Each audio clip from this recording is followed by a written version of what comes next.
मैं डॉक्टर शंकर बामनिया। जो चांदीपुरा वायरस के शंकास्पद जो केसेस मिले हैं बच्चों में गुजरात में, उस संदर्भ में हमारे ज़िले के खेरवाड़ा जो विधानसभा क्षेत्र है उसमें 2 ब्लॉक हैं, खेरवाड़ा ब्लॉक और नया गांव। खेरवाड़ा ब्लॉक में बलीचा गांव है, उसके पास में एक नलाफला है, वहाँ पे एक बच्चा 3 साल का है और वो बच्चा 26 अभी गई तारीख को मिला था। तो उस बच्चे की फीवर है हाई ग्रेड। उसके पिताजी क्या गुजरात में कोई मजदूरी करते हैं, हो सकता है आना जाना हुआ हो। हाई ग्रेड फीवर के बाद तुरंत प्रभाव से क्या वो सिविल हॉस्पिटल हिम्मतनगर ले गए और हिम्मतनगर लेते ही कि 48 घंटे में डेथ होगी। और ऐसी डेथ 3 और हुई गुजरात में, और जो गुजरात ज़िले की अरवली और साबरकांठा ज़िले की। तो ये डेथों के पीछे वहाँ जो पीडियाट्रिशियन डॉक्टर्स हैं उनका ग्रुप एक्सपर्ट, उन्होंने ये मोटे मोटे डायग्नोस किया प्रोविजनल की जो चांदीपुरा वायरस है। चांदीपुरा वायरस वो वायरस है जो 1966-65 में नागपुर के एक छोटा सा गांव है चांदीपुरा में मिले थे। 15 साल से नीचे बच्चों की बहुत सारी डेथ हुई थी, तो उस समय डायग्नोस हुआ था और उसका नाम चांदीपुरा गांव से रख दिया था।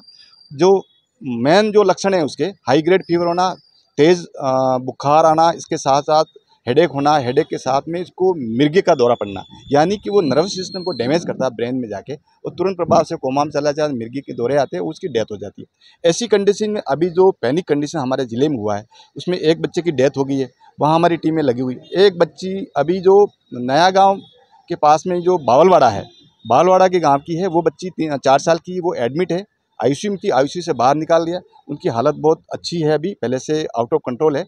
और ऐसी स्थिति में सभी बच्चों का वहाँ पे जितने एडमिट थे उनके सीरम या ब्लड लेके जो वायरोलॉजी लैब है पुणे में, वहाँ भेज दिए। हम अभी इंतज़ार कर रहे हैं लैब की रिपोर्ट को, लेकिन एहतियाती तौर पे हमारी जो चांदीपुरा वायरस या डिजीज़ एक्स के रूप में मानते हुए हमने हमारी जो टीमें हैं मेडिकल हेल्थ की वहाँ पे डिप्लॉयड कर दी है, रोज़ सर्वे कर रही। वहाँ एपिडेमियोलॉजिस्ट हैं, हमारे डिप्टी हेल्थ हैं, एक फिजिशियन, एक पीडियाट्रिशियन को हम मौके पे लगा दिया। बेसलाइन के वर्कर हमारे आशा है, ANM, CHO door to door survey कर रहे हैं।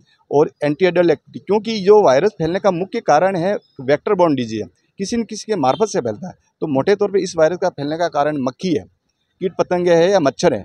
तो मच्छर, मक्खी और कीट पतंगों को रोकने के लिए वहाँ हम जो पानी भरा रहता है उसको सोर्स कहते हैं, उसको रिडक्शन करें।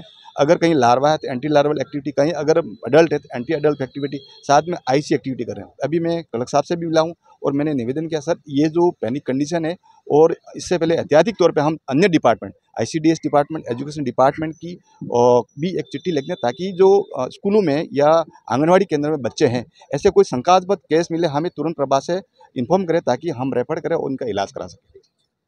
ब्लॉक की बात करें, गुजरात इलाके से सटे हुए जितने भी गांव और जो ब्लॉक है, कितने बच्चों की स्क्रीनिंग वहाँ पे की गई है और किनमें कोई सिम्टम्स या कोई बीमारी का कुछ आया है क्या? क्योंकि दोनों क्षेत्र गुजरात राज्य से छटे हुए हैं, गुजरात के अरवली और साबरकांठा का क्षेत्र है साथ में, और ये दोनों क्षेत्र बॉर्डर लाइन पे है।